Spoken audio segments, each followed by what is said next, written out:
Hi viewers, welcome back to my channel. ನಮ್ಮ ಅಪ್ಪ ಅಮ್ಮ ಮನೆಯಲ್ಲಿ ಸತ್ಯನಾರಾಯಣ ಸ್ವಾಮಿ ಪೂಜೆ ನೆರವೇರಿಸಿದ್ವಿ. ಇದು ನನ್ನ ತಮ್ಮನ ಮದುವೆ ಆದಮೇಲೆ ಅವರು ಜೋಡಿಯಾಗಿ ಕೂರಿಸಿ ಪೂಜೆ ಮಾಡಿಸಿದ್ದು. ಸೊ ಕಂಪ್ಲೀಟಾಗಿ ವಿಡಿಯೋ ನೋಡಿ, ಎಲ್ಲೂ ಸ್ಕಿಪ್ ಮಾಡಬೇಡಿ. ಹಾಗೆ ಎಲ್ಲರಿಗೂ ಸತ್ಯನಾರಾಯಣ ಸ್ವಾಮಿ ಒಳ್ಳೇದು ಮಾಡಲಿ ಅಂತ ಕೇಳ್ಕೊಳ್ತೀನಿ.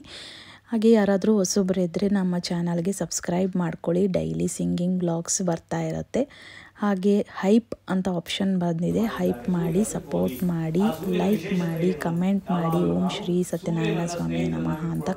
ಹಾಗೆ ಸತ್ಯನಾರಾಯಣ ಸ್ವಾಮಿ ಪೂಜೆ ವಿಧಿವಿಧಾನ ಗೊತ್ತಿಲ್ಲದೆ ಇರೋರು ಯಾರಾದರೂ ಇದ್ದರೆ ಈ ವಿಡಿಯೋ ನೀವು ನೋಡಲೇಬೇಕು. ಯಾಕಂದರೆ ಪುರೋಹಿತರು ಅಷ್ಟು ಚೆನ್ನಾಗಿ ಅರ್ಥ ಆಗೋ ರೀತಿ ಪೂಜೆ ವಿಧಿವಿಧಾನನ ತಿಳಿಸಿಕೊಟ್ಟಿದ್ದಾರೆ. ಅದರಲ್ಲೂ ಸತ್ಯನಾರಾಯಣದ ಕಥೆ ಅಂತೂ ತುಂಬ ಚೆನ್ನಾಗಿ ಅರ್ಥ ಆಗೋ ರೀತಿ ಸಂಪೂರ್ಣವಾಗಿ ಹೇಳಿದ್ದಾರೆ. ಸೊ ಕಥೆನಂತೂ ಎಲ್ಲೂ ಮಿಸ್ ಮಾಡಬೇಡಿ, ಎಂಡ್ವರೆಗೂ ಸಂಪೂರ್ಣವಾಗಿ ವಿಡಿಯೋ ನೋಡಿ. Thank you. ಸೂರ್ಯನ ಬೆಳಕಿನ ಸಂಪರ್ಕ ಇಲ್ಲ. ಯಾವಾಗ ಮನುಷ್ಯನಿಗೆ ಬೆವರು ಸುರಿಸುವ ಕೆಲಸ ಇಲ್ಲವೋ ಅವನಿಗೆ ಅನಾರೋಗ್ಯ ಸಂಪ್ರಾಪ್ತಿ. ಅದಕ್ಕಾಗಿ ಇವತ್ತೆಲ್ಲರಿಗೂ ಏನ್ ಹೇಳ್ತಾರೆ, ಆಹಾರದಲ್ಲಿ ಗೋಧಿಯನ್ನು ಬಳಸಿ ಸೂರ್ಯನ ಬೆಳಕಿರುವಾಗ ವಾಕ್ ಮಾಡಿ, ಸನ್ಲೈಟ್ ವಾಕ್ ಮಾಡಿ ಅಂತ ಹೇಳ್ತಾರೆ. ಅಂದ್ರೆ ವೇದದಲ್ಲಿ ಹೇಳಿರ್ತಕ್ಕಂಥ ಸತ್ಯಗಳು ನಾವು ಪ್ರಪ್ರಥಮವಾಗಿ ಗಮನಿಸಬೇಕಾದದ್ದು. ಎಲ್ಲ ಧಾನ್ಯಗಳು, 9 ಜನ ದೇವತೆಗಳನ್ನು ನಾವು ಇಲ್ಲಿ ಕರಿತೀವಿ. ಮೊದಲು ಸೂರ್ಯನನ್ನು ಕರೆದ್ವಿ, ತದನಂತರದಲ್ಲಿ ಚಂದ್ರ, ಅಂಗಾರಕ, ಬುಧ ಇತ್ಯಾದಿ ಎಲ್ಲ ದೇವತೆಗಳನ್ನ ಧಾನ್ಯದಲ್ಲಿ ಕರೀತೇವೆ. ಅಂತಹ ಭಗವಂತನು ಅಲ್ಲಿ ಬಂದು ನೆಲೆಸಿ ನಾವು ತಿನ್ನುವ ಆಹಾರವೇ ನಮಗೆ ಭಗವಂತ ಅನ್ನುವ ಉದ್ದೇಶದಿಂದ ತಿನ್ನುವ ಒಂದೊಂದು ಅಗಳಲ್ಲಿಯೂ ಸಹ ಭಗವಂತನ ಶಕ್ತಿ ಇದೆ ಎನ್ನುವುದಾಗಿ ಭಾವಿಸಿ ಆಹಾರವನ್ನು ಗೌರವಿಸಿ, ಆಹಾರವನ್ನು ಪೂಜಿಸಿ, ಆಹಾರದಲ್ಲಿ ಭಗವಂತನನ್ನು ಕಾಣುವ ಸಂಸ್ಕಾರದಿಂದ ನವಗ್ರಹ ಪೂಜೆಯನ್ನು ಮಾಡ್ತಾರೆ. ಆಹಾರವೇ ನಮಗೆ ಶಕ್ತಿ ಕೊಡುವಂತಹದ್ದು. ಅದಕ್ಕಾಗಿ ನಮಗೆ ಶಕ್ತಿ ಕೊಡುವುದು ಯಾರು? ನವಗ್ರಹ ದೇವತೆಗಳು. ಆಯಾಯ ದೇವತೆಗಳು ಇಲ್ಲಿ ವಾಸ ಮಾಡ್ತಾರೆ. ಆಹಾರವನ್ನು ನಾವು ಭುಂಜಿಸಿದಾಗ, ಹಿಂದಿನ ಕಾಲದ ನಮ್ಮ ಆಹಾರ ಪದ್ಧತಿ ಏನಿತ್ತಂದ್ರೆ ಸುಮಾರು 15 ತರದ ಕಾಳುಗಳು ನಮಗೆ ಪ್ರತಿನಿತ್ಯ ಬಳಕೆ ಆಗ್ತಾ ಇತ್ತು. ಇವತ್ತು ಎಲ್ಲಾ ಕಾಳುಗಳು ಮಾಯ ಆಗಿ ಯಾವುದೋ ಒಂದು 2-3 ಬೇಳೆಗಳನ್ನು ನಾವು ಬಳಸ್ತಾ ಇದ್ದೇವೆ. ಅಂದ್ರೆ ಕಾಳುಗಳಿಂದ ನಮಗೆ ಆರೋಗ್ಯ ಅನ್ನುವುದು ಎಲ್ಲರಿಗೂ ಗೊತ್ತು, ಯಾರಿಗೂ ಅದನ್ನು ಬಳಸಲಿಕ್ಕೆ ಸಮಯ ಇಲ್ಲ. ಅಂದರೆ ಆ ನವಗ್ರಹ ಪೂಜೆಯ ಹಿಂದಿರುವ ಉದ್ದೇಶ ಏನು? ಮನುಷ್ಯನ ಶರೀರಕ್ಕೆ ಬೇಕಾಗುವ ಆಹಾರ ಧಾನ್ಯ ಆರೋಗ್ಯ ಪ್ರಾಪ್ತಿಗಾಗಿ ಆ ನವಗ್ರಹ ಪೂಜೆ. ಕಣ್ಣುಗಳಲ್ಲಿ ಸೂರ್ಯನಾರಾಯಣನು ಬೆಳಕನ್ನು ಕೊಡ್ತಾನೆ. ಗೋಧಿಯನ್ನು ತಿಂದರೆ ನಮಗೆ ಆರೋಗ್ಯ ಪ್ರಾಪ್ತಿ.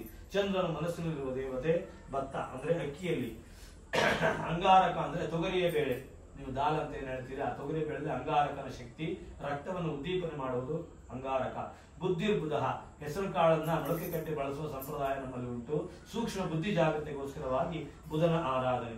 ಜೊತೆಯಲ್ಲಿ ಬೃಹಸ್ಪತಿ ಅಂದ್ರೆ ಗುರು, ಒಳ್ಳೆಯ ಮಾತುಗಾರಿಕೆ, ಸೂಕ್ಷ್ಮ ಬುದ್ಧಿ. ಗಣೇಶನಿಗೆ ಕಡಲೆ ಕಾಳದ ನೈವೇದ್ಯವನ್ನು ಮಾಡ್ತಾರೆ. ಯಾಕಂದ್ರೆ ಗಣಪತಿ ಅಂದ್ರೆ ಗುರು ಅಂತ ಅರ್ಥ. ಸೂಕ್ಷ್ಮ ಬುದ್ಧಿಗೋಸ್ಕರವಾಗಿ ಗುರುವಿನ ಆಹಾರ. ಜೊತೆಯಲ್ಲಿ ಶುಕ್ರ, ಧೈರ್ಯಂ ಸರ್ವತ್ರ ಸಾಧನಂ, ಅವರೇ ಕಾಳು ಅಂತ ಹೇಳ್ತಾರೆ. ಬೆಂಗಳೂರು ಪ್ರದೇಶದಲ್ಲಿ ಅದನ್ನು ಬೆಳೀತಾರೆ. ಹೃದಯಕ್ಕೆ ಹೆಚ್ಚಿನ ಪುಷ್ಟಿಯನ್ನು ಕೊಡುವ ಧಾನ್ಯ. ಧೈರ್ಯಂ ಸರ್ವತ್ರ ಸಾಧನಂ, ಶುಕ್ರನ ಗುಣ ಧೈರ್ಯವನ್ನು ಕೊಡುವಂತಹದ್ದು. ಶನೇಶ್ವರನು ಕಪ್ಪು ಎಳ್ಳು, ಆ ಎಳ್ಳಿನದ್ದು ವಿಶೇಷವಾಗಿ ಅಹಂಭಾವವನ್ನು ಕಡಿಮೆ ಮಾಡುವುದು. ನಾನು ಅನ್ನುವಂತಹ ಭಾವನೆ ಹೆಚ್ಚು ಇರಬಾರದು, ಕಡಿಮೆ ಇರಬಾರದು, ಈಗೋ ಅಂತ ನಾವೇನ್ ಹೇಳ್ತೀವಿ ಅದು.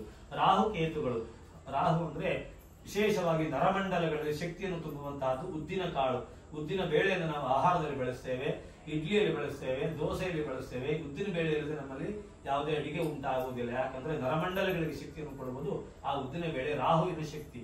ಕೇತು ಅಂದ್ರೆ ಹಾರ್ಸ್ ಗ್ರಾಮ್, ಕುದುರೆಗೆ ಕೊಡ್ತಾರೆ. ಹಾರ್ಸ್ ಅಂದ್ರೆ ಕುದುರೆ. ಹುರುಳಿ ಕಾಳು ಅಂತ. ಹಿಂದಿನ ಕಾಲದಿಂದ ಹುರುಳಿ ಕಾಳು ಸಾರು ಪಲ್ಯ ಎಲ್ಲ ಮಾಡ್ತಾ ಇದ್ರು. ಈಗ ಜನ ಅದರ ಬಣ್ಣ ಚೆನ್ನಾಗಿಲ್ಲ ಅಂತ ಬಳಸ್ತಾ ಇಲ್ಲ. ಅದರ ಅರ್ಥ ಏನು? ಹಾರ್ಸಿಗೆ ಇರುವಂತಹ ಪವರ್ ಮನುಷ್ಯನಿಗೆ ಸ್ಪರ್ಮ್ ವೀರ್ಯಾಣುಗಳಿಗೆ ವೃದ್ಧಿ ಆಗ್ಬೇಕಾದ್ರೆ ಆ ಹುರುಳಿಯ ಕಾಲದಲ್ಲಿರುವ ಶಕ್ತಿ, ಅದುವೇ ಕೇತು ಗ್ರಹ. ಸಂತಾನಕಾರಕ ಕೇತು ಅಂತ ನವಗ್ರಹಗಳಲ್ಲಿ ಹೇಳ್ತಾರೆ. ಅದಕ್ಕಾಗಿ ಆಯಾಯ ಧಾನ್ಯಗಳಲ್ಲಿರ್ತಕ್ಕಂತಹ ಶಕ್ತಿಯನ್ನ ಮನುಷ್ಯರಾದ ನಾವು ನಮ್ಮ ಆಹಾರದಲ್ಲಿ ಬಳಸಬೇಕು. ಅದನ್ನ ಭಗವಂತ ಅಂತ ಪೂಜೆ ಮಾಡಬೇಕು. ನಮ್ಮಲ್ಲಿ ಎಲ್ಲರಿಗೂ ಗೊತ್ತು, ಆಹಾರವನ್ನು ಗೌರವಿಸಬೇಕು, ಆಹಾರವನ್ನ ವೇಸ್ಟ್ ಮಾಡಬಾರದು, ಆಹಾರವನ್ನ ಮಿತವಾಗಿ ಬಳಸಬೇಕು. ಯಾಕೆ? ಆಹಾರ ಅಂದ್ರೆ ದೇವರು ಅಂತ. ಅದಕ್ಕೋಸ್ಕರವಾಗಿ ಆಯಾಯ ಧಾನ್ಯಗಳಲ್ಲಿ ನಾವು ಈಗ ಭಗವಂತನ ಸಾನ್ನಿಧ್ಯವನ್ನು ಕಾಣುತ್ತೇವೆ. ಜೊತೆಯಲ್ಲಿ ವಿಶೇಷವಾಗಿ ಕಲಶದಲ್ಲಿ ಭಗವಂತನನ್ನು ಕಾಣುತ್ತೇವೆ. ಕಲಶ ಅಂದ್ರೆ ಪಂಚಭೂತಗಳ ಸಂಕೇತ. ಅಲ್ಲಿ ಒಂದು ತೆಂಗಿನಕಾಯಿ ಇದೆ, ಮಾವಿನ ಸೊಪ್ಪಿದೆ, ವಸ್ತ್ರಗಳಿಂದ ಅಲಂಕಾರ ಮಾಡುತ್ತೇವೆ, ಹೂವು ತುಳಸಿ ಅನ್ನೋದಕ್ಕೆ ಧಾರಣೆ ಮಾಡುತ್ತೇವೆ. ಭಗವಂತನ ಶರೀರ ಎಂಬುದಾಗಿ ನಾವು ಆ ಕಲಶವನ್ನು ಭಾವಿಸ್ತೇವೆ. ಪ್ರತಿಮಾ ಸ್ವರೂಪಬುದ್ಧಿನ, ಮನುಷ್ಯರಾದವರಿಗೆ ಒಂದು ಆಕಾರ ಬೇಕು ಪೂಜೆ ಮಾಡಲಿಕ್ಕೆ. ಲಕ್ಷ್ಮೀನಾರಾಯಣರು ಈ ಪ್ರಕೃತಿ ಮತ್ತೆ ಪುರುಷ ಎನ್ನುವುದಾಗಿ ವೇದಗಳಲ್ಲಿ ಹೇಳುವಂತೆ ಎಲ್ಲ ಪ್ರಕೃತಿಯ ಮೂಲ ಕಾರಣ ನಾರಾಯಣ. ನಾರಾಯಣ ಅನ್ನುವ ಶಬ್ದಕ್ಕೆ ಅರ್ಥ ಜ್ಞಾನ ಅಂತ. ನಾರ ಅಂದ್ರೆ ಜ್ಞಾನ, ಯಣ ಅಂದ್ರೆ ಇರುವವನು. ಮನುಷ್ಯರಾದ ನಮಗೆಲ್ಲರಿಗೂ ಸೂಕ್ಷ್ಮವಾಗಿ ಭಗವಂತನು ಕೊಟ್ಟಿರುವುದು ಜ್ಞಾನ. ಅದಕ್ಕಾಗಿ ನಾವು ಎಲ್ಲಿಂದ ಬಂದಿದ್ದೇವೆ, ಏನು ಮಾಡ್ತಾ ಇದ್ದೇವೆ, ಎಲ್ಲಿಗೆ ಹೋಗ್ತಾ ಇದ್ದೇವೆ ಎಲ್ಲವೂ ಜ್ಞಾನವು ಆ ಭಗವಂತನು ನಮಗಾಗಿ ಕೊಟ್ಟಿದ್ದಾನೆ. ಲಕ್ಷ್ಮಿ ಅಂದ್ರೆ ಸಕಲ ವಿಧವಾದ ಪ್ರಕೃತಿ. ಪ್ರಕೃತಿ ಅಂದ್ರೆ ವಿಶೇಷವಾದ ಚಿಗುರು ಇರಬಹುದು, ಹೂ ಇರಬಹುದು, ತಳಿರುಗಳಿರಬಹುದು, ಫಲಗಳಿರಬಹುದು, ಇದೆಲ್ಲವೂ ಸಹ ಲಕ್ಷ್ಮೀ ಸ್ವರೂಪ ಎಂಬುದಾಗಿ ಭಾವಿಸಿ ಈ ಪ್ರಕೃತಿಯ ತಂದೆ ತಾಯಿಗಳು ಅನ್ನುವುದಾಗಿ ನಾನು ಆ ಭಗವಂತನನ್ನ ಇಲ್ಲಿ ಕಲಶದಲ್ಲಿ ಆರಾಧನೆ ಮಾಡ್ತೇವೆ. ಪೂಜಿತಂ ಶಾಂತಾಕಾರಂ ಭುಜಗಶಯನಂ ಪದ್ಮನಾಭಂ ಸುರೇಶಂ ವಿಶ್ವಾಧಾರಂ ಗಗನಸದೃಶಂ ಮೇಘವರ್ಣಂ ಶುಭಾಂಗಂ ಲಕ್ಷ್ಮೀಕಾಂತಂ ಕಮಲನಯನಂ ಯೋಗಿರುಧ್ಯಾನಗಮ್ಯಂ ವಂದೇ ವಿಷ್ಣುಂ ಪ್ರಭಯಂ ಸರ್ವಲೋಕೈಕನಾಥಂ ನಾರಾಯಣಾಯ ವಿದ್ಮಹೇ ವಾಸುದೇವಾಯ ಧೀಮಹಿ ತನ್ನೋ ವಿಷ್ಣು ಪ್ರಚೋದಯಾತ್ ಮಹಾದೇವೇಶ ವಿದ್ಮಹೇ ವಿಷ್ಣುಪತ್ನೇ ಚ ಧೀಮಹಿ ತನ್ನೋ ಲಕ್ಷ್ಮೀ ಪ್ರಚೋದಯಾತ್ ಸಶಕ್ತಿಸಾಂಗಾಯ ಸಾಧುರಾಯ ಸಪರಿವಾರಾಯ ಸರ್ವಾಲಂಕಾರಭೂಷಿತಾಯ ಮಹಾಲಕ್ಷ್ಮೀ ಸಮೇತ ಶ್ರೀ ಹರಿ ಸತ್ಯನಾರಾಯಣ स्वामिने नमः। अस्मिन् कलशे लक्ष्मी समेत श्री हरि सत्यनारायणम् आवाहयामि। हरिद्राचूर्णम् कुङ्कुमचूर्णं च समर्पयामि। पादौ पूजयामि। ॐ सत्यात्मने नमः। ॐ सत्याधीशाय नमः। गौरवं पूजयामि। ॐ सत्यरूपाय नमः। नगनं पूजयामि। सत्यवटवे नमः। कटिं पूजयामि। ಈಗ ತುಳಸಿ ಕೈ ಹಿಡ್ಕೊಳ್ಳಿ. 108 ಸಾರಿ ತುಳಸಿ ಪೂಜೆ ಮಾಡಬೇಕು. ಇಲ್ಲಿ 108. ಓಂ ಸತ್ಯದೇವಾಯ ನಮಃ. सत्यात्मने नमः। ॐ सत्यभूताय नमः। सत्यपुरुषाय नमः। सत्यनाथाय नमः। सत्यसन्तुष्टाय नमः। सत्ययोगाय नमः। ॐ सत्यज्ञानाय नमः। सत्यज्ञानप्रियाय नमः। सत्यनिधये नमः। ॐ सत्यसंभवाय नमः। ॐ सत्यप्रभवे नमः। सत्येश्वराय नमः। सत्यकर्मणे नमः। सत्यपवित्राय नमः। ॐ सत्यमङ्गलाय नमः। सत्यगर्भाय नमः। सत्यप्रजापतये नमः। सत्यविक्रमाय नमः। सत्यसिद्धिदाय नमः। सत्याच्युताय नमः। सत्यवीराय नमः। सत्यबोधाय नमः। सत्यधर्माय नमः। सत्याग्रजाय नमः। ॐ सत्यसन्तुष्टाय नमः। सत्यवराहाय नमः। सत्यपरायणाय नमः। सत्यज्येष्ठाय नमः। सत्यपूर्णाय नमः। ॐ सत्यौषधाय नमः। सत्यशाश्वताय नमः। सत्यप्रवर्धनाय नमः। सत्यविभवे नमः। सत्यज्येष्ठाय नमः। सत्यश्रेष्ठाय नमः। सत्यविक्रमणे नमः। ॐ सत्यधन्विने नमः। सत्यमेधाय नमः। सत्याधीशाय नमः। सत्यकृतवे नमः। सत्यकालाय नमः। सत्यवत्सलाय नमः। ॐ सत्यवसवे नमः। सत्यमोघाय नमः। सत्यरुद्राय नमः। सत्यब्रह्मणे नमः। सत्यमृदाय नमः। सत्यवेदांगाय नमः। सत्यचतुरात्मने नमः। सत्यभोक्त्रे नमः। सत्यसुचये नमः। सत्यार्चिताय नमः। सत्येन्द्राय नमः। सत्यसंगराय नमः। सत्यस्वर्गाय नमः। सत्यनियमाय नमः। सत्यवेदाय नमः। सत्यश्रीपादाय नमः। सत्यगुप्ताय नमः। ॐ सत्यवेदाय नमः। सत्यपीयूषाय नमः। ॐ सत्य मायाय नमः। सत्यमोहाय नमः। सत्यासुरानन्दाय नमः। सत्यसागराय नमः। सत्यतपसे नमः। सत्यसिंहाय नमः। सत्यमृगाय नमः। सत्यलोकपालकाय नमः। सत्यस्थिताय नमः। सत्यौषधाय नमः। सत्यदिक्पालकाय नमः। सत्यधनुर्धराय नमः। सत्याभूषाय नमः। सत्यवाक्याय नमः। सत्यगुरवे नमः। सत्यन्यायाय नमः। सत्यसाक्षिणे नमः। सत्यसंहृताय नमः। सत्यसम्प्रदाय नमः। ॐ सत्यवह्नये नमः। सत्यवायवे नमः। सत्यशिखराय नमः। सत्यानन्दाय नमः। सत्याधिराजाय नमः। सत्योदराय नमः। सत्यहृदयाय नमः। सत्यकमलाय नमः। सत्यनालाय नमः। सत्यगुह्याय नमः। सत्यवाहवे नमः। सत्यमुखाय नमः। सत्यमुखाय नमः। सत्यदंष्ट्राय नमः। सत्यनासिकाय नमः। सत्यश्रोत्रे नमः। ॐ सत्यचक्षुषे नमः। सत्याभरणाय नमः। सत्यायुधाय नमः। सत्यश्रीवल्लभाय नमः। सत्यगुप्ताय नमः। सत्यपुष्कराय नमः। सत्यदृढाय नमः। सत्यभामरताय नमः। सत्यगृहरूपिणे नमः। सत्यप्रहरणाय नमः। श्री हरि सत्यनारायण स्वामिने नमः। दिव्य सत्यनारायण स्तोत्र शतनामभिः पूजां समर्पयामि। 108 सारी। हाँ ಲಕ್ಷ್ಮಿ ಮನಸ್ಸಿಗೆ ಎಲ್ಲ ಪ್ರಾರ್ಥನೆ ಮಾಡ್ಕೊಳ್ರಿ. 108 ಸಾರಿ ಪೂಜೆ ಮಾಡ್ತಾ ಇರಿ. ಕೌಂಟ್ ನಾನು ಮಾಡ್ತೀನಿ, ಪೂಜೆ ಮಾಡೋದು. ಓಂ ಪ್ರಕೃತ್ಯೈ ನಮಃ, ಓಂ ವಿಕೃತ್ಯೈ ನಮಃ, ಓಂ ವಿದ್ಯಾಯೈ ನಮಃ, ಓಂ ಸರ್ವಭೂತಹಿತ ಪ್ರದಾಯೈ ನಮಃ, ಓಂ ಶ್ರದ್ಧಾಯೈ ನಮಃ, ಓಂ ವಿಭೂತ್ಯೈ ನಮಃ, ಓಂ ಸುರಭ್ಯೈ ನಮಃ, ಓಂ ಪರಮಾತ್ಮಿಕಾಯೈ ನಮಃ, ಓಂ ವಾಚೈ ನಮಃ, ಓಂ ಪದ್ಮಾಲಯಾಯೈ ನಮಃ, ಓಂ ಪದ್ಮಾಯೈ ನಮಃ, ಓಂ ಸ್ವಾಹಾಯೈ ನಮಃ, ಓಂ ಸ್ವಧಾಯೈ ನಮಃ, ಓಂ ಸುಧಾಯೈ ನಮಃ, ಓಂ ಧನ್ಯಾಯೈ ನಮಃ, ಓಂ ಹಿರಣ್ಮಯೈ ನಮಃ, ಓಂ ಲಕ್ಷ್ಮೀ ನಮಃ, ಓಂ ನಿತ್ಯಪುಷ್ಟಾಯೈ ನಮಃ, ಓಂ ವಿಭಾವರ್ಯೈ ನಮಃ, ಓಂ ಆದಿತ್ಯೈ ನಮಃ, ಓಂ ನಿತ್ಯೈ ನಮಃ, ಓಂ ದೀಪ್ತಾಯೈ ನಮಃ, ಓಂ ವಸುಧಾಯೈ ನಮಃ, ಓಂ ವಸುಧಾರಿಣ್ಯೈ ನಮಃ, ಓಂ ಕಮಲಾಯೈ ನಮಃ, ಓಂ ಕಾಂತಾಯೈ ನಮಃ, ಓಂ ಕಾಮಾಕ್ಷೈ ನಮಃ, ಓಂ ಕಮಲ ಸಂಭವಾಯೈ ನಮಃ, ಓಂ ಅನುಗ್ರಹ ಪ್ರದಾಯೈ ನಮಃ, ಓಂ ಬುದ್ಧೈ ನಮಃ, ಓಂ ಅನಘಾಯೈ ನಮಃ, ಓಂ ಹರಿವಲ್ಲಭಾಯೈ ನಮಃ, ಓಂ ಅಶೋಕಾಯೈ ನಮಃ, ಓಂ ಅಮೃತಾಯೈ ನಮಃ, ಓಂ ದೀಪ್ತಾಯೈ ನಮಃ, ಓಂ ಲೋಕಶೋಕ ವಿನಾಶಿನೇ ನಮಃ, ಓಂ ಧರ್ಮನಿಲಯಾಯೈ ನಮಃ, ಓಂ ಕರುಣಾಯೈ ನಮಃ, ಓಂ ಲೋಕಮಾತ್ರೇ ನಮಃ, ಓಂ ಪದ್ಮಪ್ರಿಯಾಯೈ ನಮಃ, ಓಂ ಪದ್ಮಹಸ್ತಾಯೈ ನಮಃ, ಓಂ ಪದ್ಮಾಕ್ಷೈ ನಮಃ, ಓಂ ಪದ್ಮಸುಂದರ್ಯೈ ನಮಃ, ಓಂ ಪದ್ಮಮುಖ್ಯೈ ನಮಃ, ಓಂ ಪದ್ಮನಾಭಪ್ರಿಯಾಯೈ ನಮಃ, ಓಂ ರಮಾಯೈ ನಮಃ, ಓಂ ಪದ್ಮಮಾಲಾಧರಾಯೈ ನಮಃ, ಓಂ ದೇವ್ಯೈ ನಮಃ, ಓಂ ಪದ್ಮಿನ್ಯೈ ನಮಃ, ಓಂ ಪದ್ಮಗಂಧಿನ್ಯೈ ನಮಃ, ಓಂ ಪುಣ್ಯಗಂಧಾಯೈ ನಮಃ, ಓಂ ಸುಪ್ರಸನ್ನಾಯೈ ನಮಃ, ಓಂ ಪ್ರಸಾದಾಭಿಮುಖ್ಯೈ ನಮಃ, ಓಂ ಪ್ರಭಾಯೈ ನಮಃ, ಓಂ ಚಂದ್ರವದನಾಯೈ ನಮಃ, ಓಂ ಚಂದ್ರಾಯೈ ನಮಃ, ಓಂ ಚಂದ್ರ ಸಹೋದರಿಯೈ ನಮಃ, ಓಂ ಚತುರ್ಭುಜಾಯೈ ನಮಃ, ಓಂ ಇಂದಿರಾಯೈ ನಮಃ, ಓಂ ಇಂದ್ರಶೀತಳಾಯೈ ನಮಃ, ಓಂ ಆಹ್ಲಾದನಂಯೈ ನಮಃ, ಓಂ ಪುಷ್ಟ್ಯೈ ನಮಃ, ಓಂ ಶಿವಾಯೈ ನಮಃ, ಓಂ ಶಿವಕರ್ಯೈ ನಮಃ, ಓಂ ಸತ್ಯೈ ನಮಃ, ಓಂ ವಿಮಲಾಯೈ ನಮಃ, ಓಂ ವಿಷ್ಣುಧನಂಯೈ ನಮಃ, ಓಂ ತುಷ್ಟ್ಯೈ ನಮಃ, ಓಂ ದಾರಿದ್ರ್ಯನಾಶಿನ್ಯೈ ನಮಃ, ಓಂ ಪ್ರೀತಿಪುಷ್ಕರಣ್ಯೈ ನಮಃ, ಓಂ ಶಾಂತಾಯೈ ನಮಃ, ಓಂ ಶುಕ್ಲಮಾಲ್ಯಾಂಬರಾಯೈ ನಮಃ, ಓಂ ಶ್ರೀಯೈ ನಮಃ, ಓಂ ಭಾಸ್ಕರ್ಯೈ ನಮಃ, ಓಂ ಬಿಲ್ವನಿಲಯಾಯೈ ನಮಃ, ಓಂ ವರಾರೋಹಾಯೈ ನಮಃ, ಓಂ ಯಶಸ್ವಿನ್ಯೈ ನಮಃ, ಓಂ ಸುಂದರಾಯೈ ನಮಃ, ಓಂ ಉದಾರಂಗಾಯೈ ನಮಃ, ಓಂ ಹರಿಣ್ಯೈ ನಮಃ, ಓಂ ಹೇಮಮಾಲಿನ್ಯೈ ನಮಃ, ಓಂ ಧನಧಾನ್ಯಗರ್ಯೈ ನಮಃ, ಓಂ ಸಿದ್ಧೈ ನಮಃ, ಓಂ ಶ್ರೇಣ ಸೌಮ್ಯಾಯೈ ನಮಃ, ಓಂ ಶುಭಪ್ರದಾಯೈ ನಮಃ, ಓಂ ನೃಪವೇಶ್ನಗತಾನಂದಾಯೈ ನಮಃ, ಓಂ ವರಲಕ್ಷ್ಮೀ ನಮಃ, ಓಂ ಸುಪ್ರದಾಯೈ ನಮಃ, ಓಂ ಶುಭಾಯೈ ನಮಃ,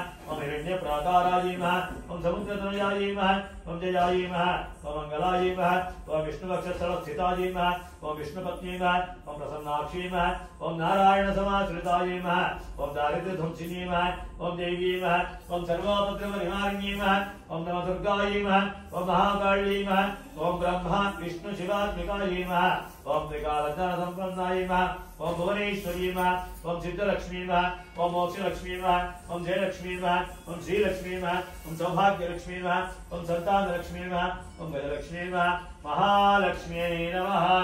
ದಿವ್ಯ ಪರಿಮಳ ಕುಂಕುಮಾರ್ಚನ ಪೂರ್ವಕ ಮಹಾಲಕ್ಷ್ಮೀ ಸ್ತೋತ್ರ ಶತವಿನಾಮ ಪೂಜಾಂ ತವ ದಿವ್ಯ ಚರಣಾರವಿಂದಯೋಃ ಸಮರ್ಪಣಂ ಭವತು. ನಮೋ ನಾರಾಯಣಾಯ.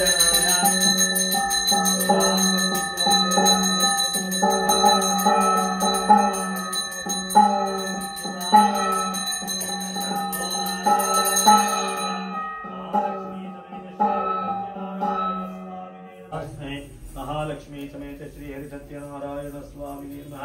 निवेदनार्थं मधुर सपाद भक्षममतं नैवेद्यं समर्पयामि. ओम ನಿಮಗೆಲ್ಲರಿಗೂ ಭಕ್ತ ಪ್ರಹ್ಲಾದನ ಕಥೆ ಗೊತ್ತು. ಆ ಭಕ್ತ ಪ್ರಹ್ಲಾದ ಚಿಕ್ಕ ಹುಡುಗ.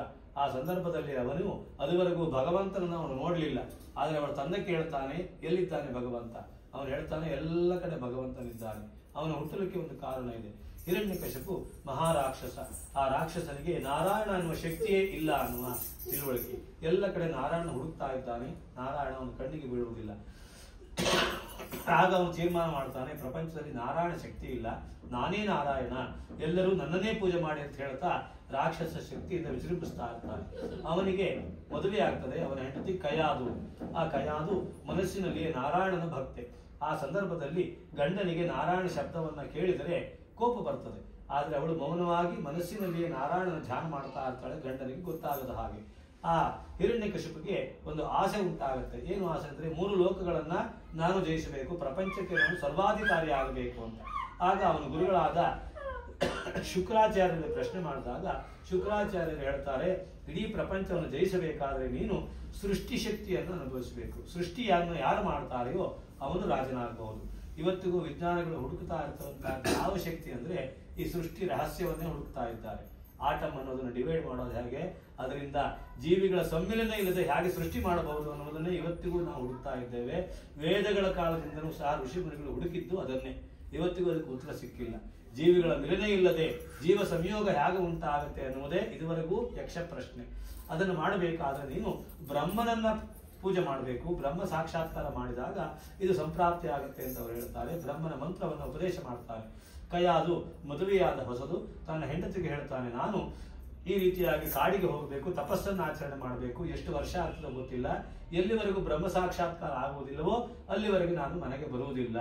ಅವಳಿಗೆ ಆಗಲಿ ಗಂಡ ಯಾವುದೋ ಒಂದು ಒಳ್ಳೆ ಸಾಧನೆ ಮಾಡ್ಲಿಕ್ಕೆ ಹೊರಟಿದ್ದಾನೆ ಅಂತ ಹೇಳಿ ಗಂಡನಿಗೆ ತಿಲಕವನ್ನಿಟ್ಟು ಬೀಳ್ಕೊಡ್ತಾ ಇದ್ದಾಳೆ.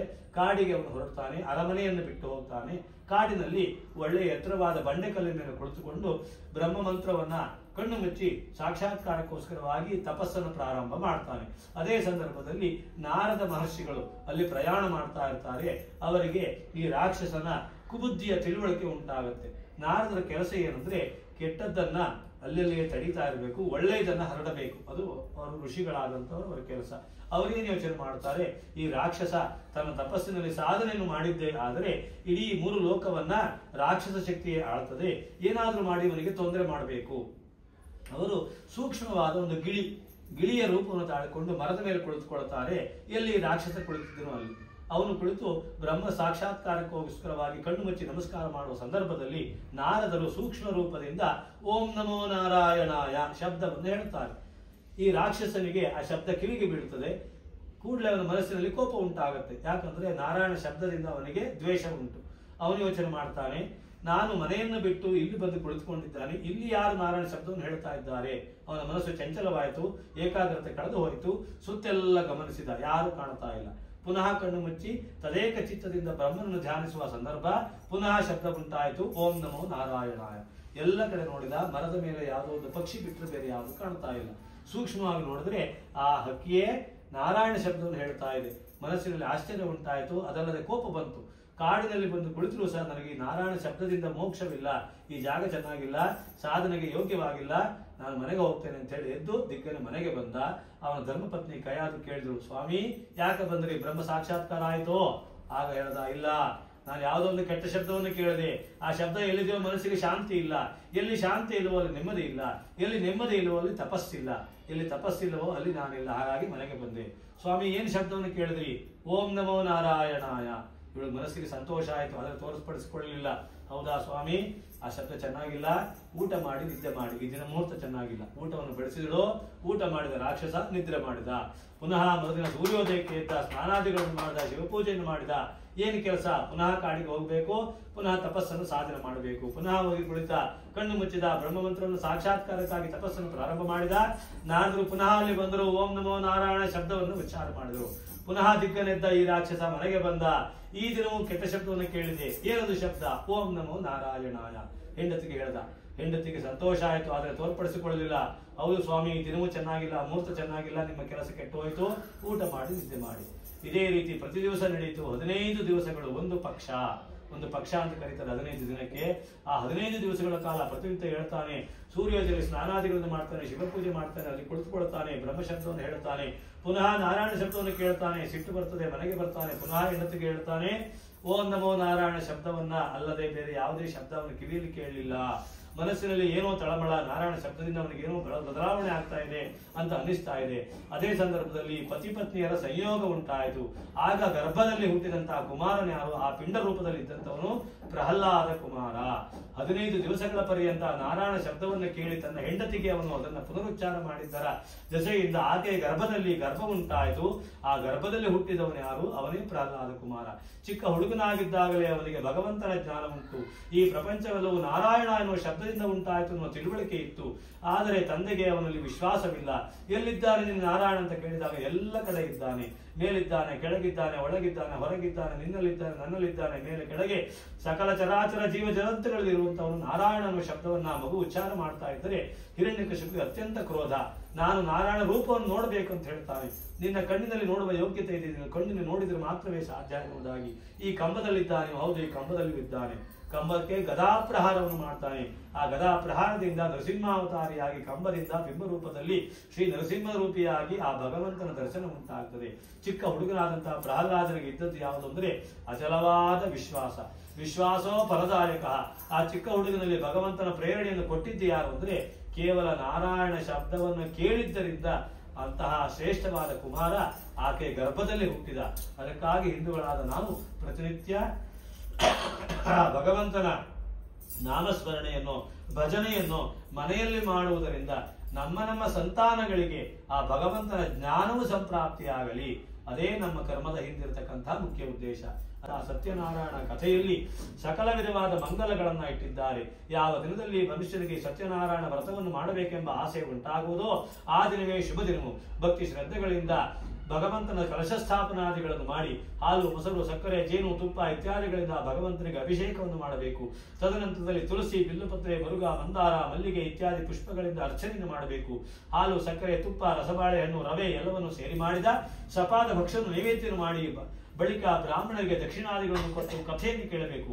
ಈ ಪ್ರಕಾರವಾಗಿ 4 ವರ್ಷಗಳ ಕಾಲ ಎಡೆಬಿಡದೆ ಭಗವಂತನಾದ ಸತ್ಯನಾರಾಯಣ ವ್ರತವನ್ನು ಮಾಡುವುದರಿಂದ ಆದಿಯಲ್ಲಿ ಆಗಲಿ ಮಧ್ಯದಲ್ಲಿ ಆಗಲಿ ಅಂತ್ಯದಲ್ಲಿ ಆಗಲಿ ಉದ್ಯಾಪನೆಯನ್ನು ಮಾಡಿ ಸಂಪೂರ್ಣ ಫಲವನ್ನು ಹೊಂದಬಹುದು. ಈ ಬೇರೆಗೆ ಮಾಡಲು ಮನುಷ್ಯರುಗಳಿಗೆ ಅಭೀಷ್ಟ ಸಿದ್ಧಿ ಉಂಟಾಗುವುದು. ಈ ವ್ರತವು ದುಃಖ ಶೋಕಾದಿಗಳನ್ನು ಪರಿಹಾರ ಮಾಡುವುದು, ಸೌಭಾಗ್ಯ ಸಂತಾನಗಳನ್ನು ಉಂಟು ಮಾಡುವುದು, ಎಲ್ಲ ಕಡೆಯಲ್ಲೂ ಜಯವನ್ನು ಉಂಟು ಮಾಡಿ ಲಕ್ಷ್ಮೀ ಕಟಾಕ್ಷವನ್ನು ಉಂಟು ಮಾಡುವುದು ಎಂಬುದಾಗಿ ಸ್ವಯಂ ನಾರದರೇ ಶ್ರೀಹರಿಯಿಂದ ಉಪದೇಶವನ್ನು ಪಡೆದುಕೊಂಡು ಭೂಲೋಕದಲ್ಲಿ ವ್ರತವನ್ನು ಅನುಭವಿಸಿದರು ಎಂಬಲ್ಲಿಗೆ ಸ್ಕಾಂದ ಪುರಾಣದ ರೇವಾಖಂಡದ ಶ್ರೀಹರಿ ಸತ್ಯನಾರಾಯಣ ವ್ರತ ಕಥೆಯ 1ನೇ ಅಧ್ಯಾಯವು ಸಮಾಪ್ತವಾದುದು.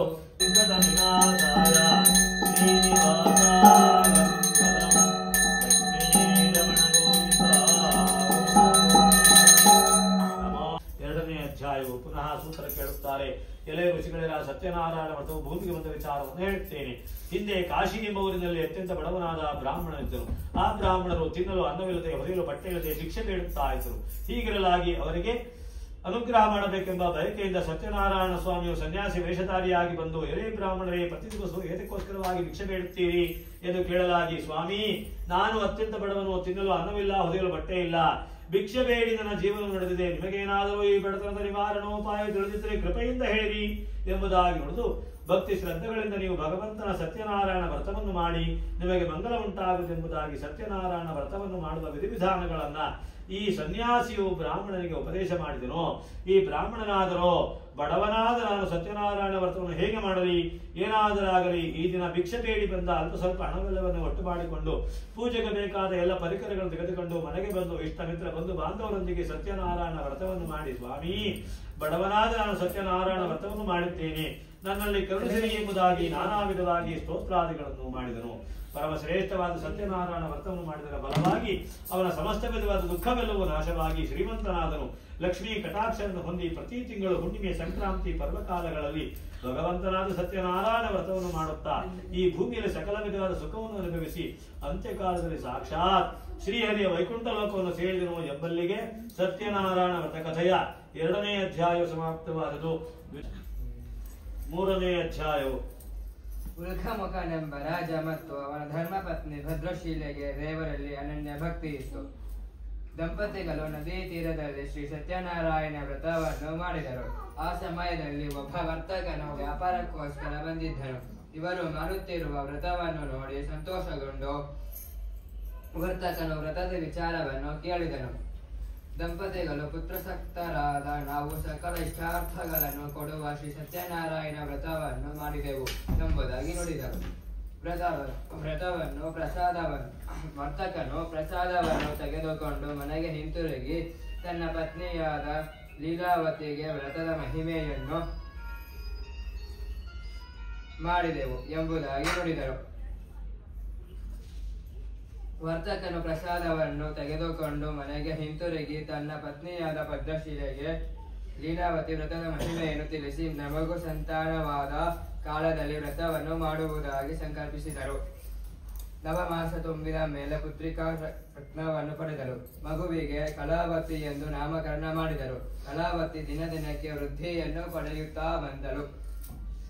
ಲೀಲಾವತಿಯು ವ್ರತದ ವಿಚಾರವನ್ನು ತಿಳಿಸಿದಾಗ ವರ್ತಕನು ಇವಳ ವಿವಾಹ ಕಾಲದಲ್ಲಿ ಮಾಡೋಣವೆಂದು ಹೇಳಿ ವ್ಯಾಪಾರಕ್ಕಾಗಿ ಹೊರಟು ಹೋದನು. ವ್ಯಾಪಾರ ಮುಗಿಸಿಕೊಂಡು ಬರುವ ಹೊತ್ತಿಗೆ ಕಲಾವತಿಯು ವಿವಾಹ ವಯಸ್ಕರಾಗಿದ್ದಳು. ಕಾಂಚನವೆಂಬ ಪಟ್ಟಣದಿಂದ ಸುಂದರನಾಗಿರುವ ವರನನ್ನು ತಂದು ವೈಭವದಿಂದ ವಿವಾಹವನ್ನು ಮಾಡಿದರು. ವಿವಾಹ ಕಾಲದಲ್ಲಿಯೂ ಸಹ ವರ್ತಕನು ವ್ರತವನ್ನು ಮಾಡಲಿಲ್ಲ. ವ್ರತವನ್ನು ಮರೆತು ವ್ಯಾಪಾರಕ್ಕಾಗಿ ಅಳಿಯನೊಡನೆ ಹೊರಟನು. ಇದರಿಂದ ಶ್ರೀಮನ್ನಾರಾಯಣನಿಗೆ ಕ್ರೋಧ ಉಂಟಾಯಿತು. ವರ್ತಕನು ವ್ಯಾಪಾರಕ್ಕಾಗಿ ರತ್ನಸಾರವೆಂಬ ಪಟ್ಟಣವನ್ನು ತಲುಪಿ ವ್ಯಾಪಾರವನ್ನು ಮಾಡುತ್ತಿದ್ದನು. ಒಂದು ದಿನ ಕಳ್ಳರು ಆ ಊರಿನ ರಾಜನಾದ ಚಂದ್ರಕೇತುವಿನ ರಾಜದ್ರವ್ಯವನ್ನು ಅಪಹರಿಸಿ ವರ್ತಕರು ವ್ಯಾಪಾರ ಮಾಡುತ್ತಿರುವ ಜಾಗದಲ್ಲಿ ಬಿಟ್ಟು ಕಣ್ಣಿಗೆ ಕಾಣದಂತೆ ಓಡಿ ಹೋದರು. ರಾಜದೂತರು ವರ್ತಕರನ್ನು ನೋಡಿ ಇವರೇ ಚೋರರೆಂದು ಭಾವಿಸಿ ಕಾರಾಗೃಹದಲ್ಲಿ ಇರಿಸಿದರು. ಮನೆಯಲ್ಲಿ ಕಳ್ಳರು ದ್ರವ್ಯವೆಲ್ಲವನ್ನು ಅಪಹರಿಸಿದರು. ವರ್ತಕರ ಭಾರ್ಗೆಯರು ಆಹಾರಕ್ಕಾಗಿ ಮನೆಗಳನ್ನು ಸುತ್ತುತ್ತಿದ್ದರು. ಒಂದು ದಿನ ಕಲಾವತಿಯು ಶ್ರೀ ಸತ್ಯನಾರಾಯಣ ವ್ರತ ಮಾಡುತ್ತಿದ್ದ ಮನೆಯನ್ನು ತಲುಪಿ ಪ್ರಸಾದವನ್ನು ಸ್ವೀಕರಿಸಿ ಮನೆಗೆ ಬಂದು ತಾಯಿಗೆ ವಿಚಾರವನ್ನು ತಿಳಿಸಿದಳು. ಹಾಗೆಯೇ ಅವರು ವ್ರತವನ್ನು ಆಚರಿಸಿದರು. ವ್ರತವನ್ನು ಮಾಡಿದ್ದರಿಂದ ರಾಜನ ಕನಸಿನಲ್ಲಿ ಸ್ವಾಮಿಯು ಕಾಣಿಸಿಕೊಂಡು ಕಾರಾಗೃಹದಲ್ಲಿ ಇರುವ ವರ್ತಕರು ಚೋರರೆಲ್ಲರೆಂದು ತಿಳಿದು ಬಂತು. ಕೂಡಲೇ ಅವರುಗಳನ್ನು ಬಿಡುಗಡೆ ಮಾಡಿ ಹೆಚ್ಚಿನ ಧನವನ್ನು ಕೊಟ್ಟು ಕಳುಹಿಸಿದನು. ಎಂಬಲ್ಲಿಗೆ ಕಾಂದ ಪುರಾಣದ ರೇವಾ ಖಂಡದ ಸತ್ಯನಾರಾಯಣ ವ್ರತ ಕಥೆಯ 3ನೇ ಅಧ್ಯಾಯ ಸಮಾಪ್ತವಾದದ್ದು. ತೃತೀಯೋಧ್ಯಾಯ. ಕಷ್ಟ ಬಂದರೂ ಕೂಡ ವರ್ತಕರಿಗೆ ವ್ರತದ ಬಗ್ಗೆ ತಿಳುವಳಿಕೆಯಾಗಲಿಲ್ಲ. ಆದರೂ ಸ್ವಾಮಿಯು ಸನ್ಯಾಸ ವೇಷಧಾರಿಯಾಗಿ ಬಂದು ದೋಣಿಯಲ್ಲಿ ಏನಿದೆ ಎಂದು ವಿಚಾರಿಸಿದನು. ಸನ್ಯಾಸಿಯು ಹಣವನ್ನು ಅಪಹರಿಸಿದೆಂದು ಯೋಚಿಸಿ ದೋಣಿಯಲ್ಲಿ ಎಲೆಬಳ್ಳಿಗಳಿರುವುದು ಎಂದು ವರ್ತಕರು ಸುಳ್ಳು ಹೇಳಿದರು. ಸ್ವಾಮಿಯು ನಿಮ್ಮ ಮಾತು ಯಥಾರ್ಥವಾಗಲಿ ಎಂದರು. ವರ್ತಕನು ನಿತ್ಯ ಕರ್ಮಗಳನ್ನು ಮುಗಿಸಿಕೊಂಡು ಪುನಃ ಹಡಗನ್ನು ನೋಡಿದಾಗ ಅದರಲ್ಲಿ ಎಳೆಬಳ್ಳಿಗಳಿದ್ದನ್ನು ಕಂಡು ದುಃಖಿಸಿದರು. ಅವರು ಮತ್ತೆ ಹೋಗಿ ಸನ್ಯಾಸಿಗೆ ಶರಣಾಗತರಾಗಿ ತಮ್ಮ ತಪ್ಪನ್ನು ಒಪ್ಪಿಕೊಂಡಿದ್ದರು. ಸನ್ಯಾಸಿಯು ನೀವು ನನ್ನನ್ನು ಪೂಜಿಸದೆ ಮತ್ತರಾಗಿದ್ದೇನೆಂದು ಹೇಳಿ ತನ್ನ ನಿಜ ಸ್ವರೂಪವನ್ನು ತೋರಿ ಅದೃಶ್ಯನಾದನು. ವರ್ತಕರು ವ್ರತವನ್ನು ಆಚರಿಸುವುದಾಗಿ ನಿಶ್ಚಯಿಸಿ ದೋಣಿಯಲ್ಲಿ ನೋಡಿದಾಗ ಎಲೆಬಳ್ಳಿಗಳೆಲ್ಲವೂ ಮಾಯವಾಗಿ ದ್ರವ್ಯದಿಂದ ತುಂಬಿತ್ತು. ಪ್ರಯಾಣ ಮಾಡಿ ಊರಿಗೆ ಹಿಂತಿರುಗಿದರು. ತಾವುಗಳು ಬಂದಿರುವ ಸಮಾಚಾರವನ್ನು ದೂತನ ಮುಖಾಂತರ ಮನೆಗೆ ತಿಳಿಸಿದರು. ಆ ಸಮಯದಲ್ಲಿ ಮನೆಯವರು ವ್ರತವನ್ನು ಮುಗಿಸಿ ಕಥೆಯನ್ನು ಆಲಿಸುತ್ತಿದ್ದರು. ಶುಭ ವಾರ್ತೆಯನ್ನು ಕೇಳಿದ ಕೂಡಲೇ ಪ್ರಸಾದವನ್ನು ಭಕ್ಷಿಸದೆ ಶೀಘ್ರವಾಗಿ ಪತಿಯ ದರ್ಶನಾರ್ಥವಾಗಿ ಕಲಾವತಿಯು ತೆರಳಿದರು. ಪ್ರಸಾದವನ್ನು ತ್ಯಾಗ ಮಾಡಿದ್ದರಿಂದ ಸ್ವಾಮಿಗೆ ಕೋಪ ಬಂದು ದೋಣಿಯು ಕಾಣದಂತಾಯಿತು. ಕಲಾವತಿಗೆ ಬಹಳ ಅಲ್ಲೇ ಸಹಗಮನವನ್ನು ಮಾಡುವನೆಂದು ನಿಶ್ಚಯಿಸಿ ದೇವರನ್ನು ಪ್ರಾರ್ಥಿಸಿದಳು. ಆಗ ನನ್ನ ಪ್ರಸಾದವನ್ನು ಭಕ್ಷಿಸದೆ ಬಂದಿರುವುದರಿಂದ ಹೀಗಾಗಿದೆ ಎಂದು ಅಶರೀರವಾಣಿಯಾಯಿತು. ಕೂಡಲೇ ಮನೆಗೆ ಹಿಂದಿರುಗಿ ಪ್ರಸಾದವನ್ನು ಭಕ್ಷಿಸಿ ಸ್ವಾಮಿಯಲ್ಲಿ ಕ್ಷಮಾಪಣೆಯನ್ನು ಕೇಳಿಕೊಂಡು ಪುನಃ ನದಿ ತೀರಕ್ಕೆ ಬಂದು ನೋಡಿದಾಗ ದೋಣಿ ಸಹಿತ ತನ್ನ ಪತಿಯನ್ನು ತಂದೆಯನ್ನು ನೋಡಿ ಸಂತೋಷಗೊಂಡಳು.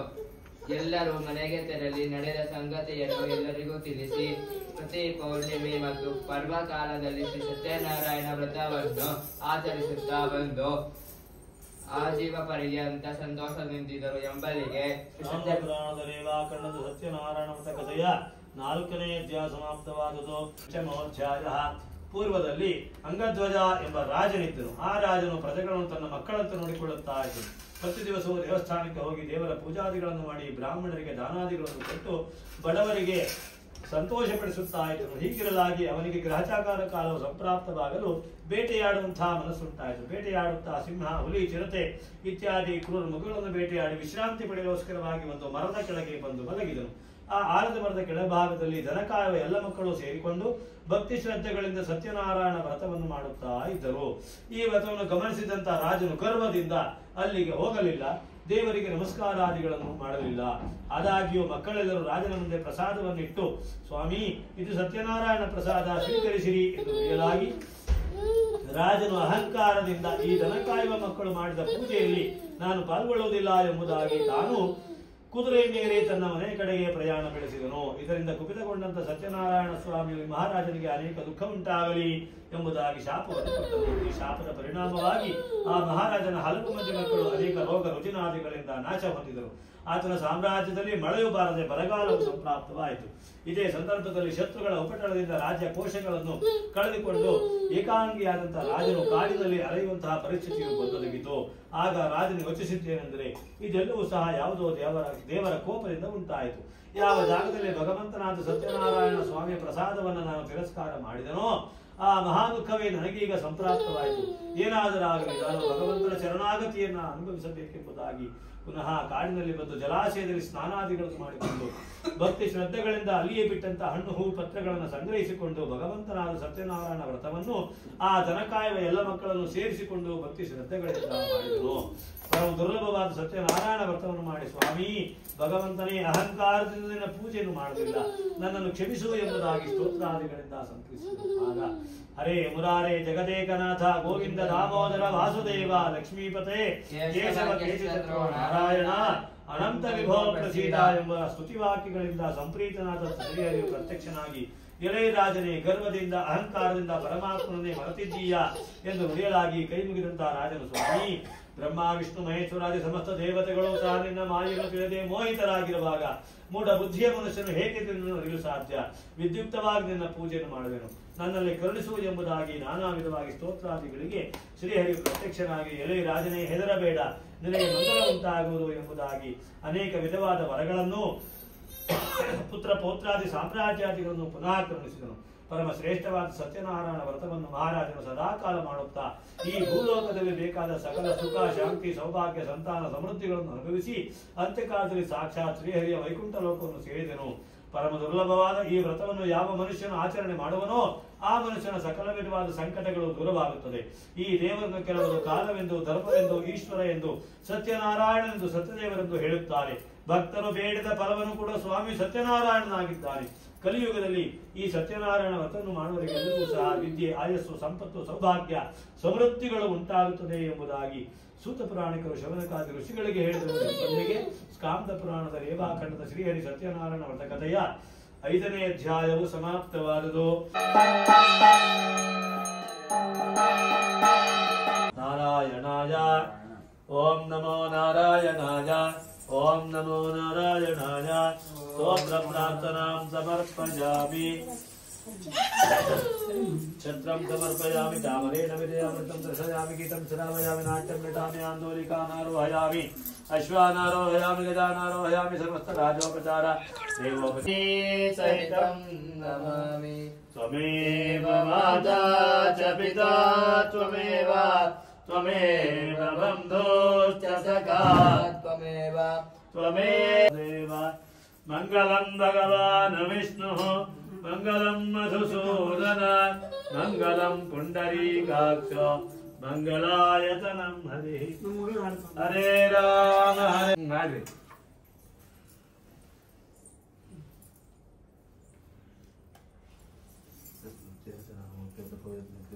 ಸಂಪೂರ್ಣ